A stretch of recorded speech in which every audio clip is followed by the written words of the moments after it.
Secularism అంటే పరిపాలనలో మత ప్రమేయం లేని రాజ్యం. అంతేగాని ముస్లింలో క్రైస్తవులను బుజ్జగించడం, హిందువుల్ని వేధించడం కాదు.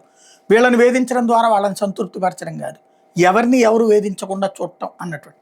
కానీ మమతా బెనర్జీ లాంటి వాళ్ళ దృష్టిలో సెక్యులరిజం అంటే అది ఐఎన్డీఏ కూటమి భాగస్వామి పక్షాలందరికీ మైనార్టీలను బాగా బుజ్జగించాలి, మెజార్టీలను వేధించాలి, అవమానించాలి, హింసించాలి, లేదంటే ఇబ్బంది పెట్టాలి అన్నటువంటి.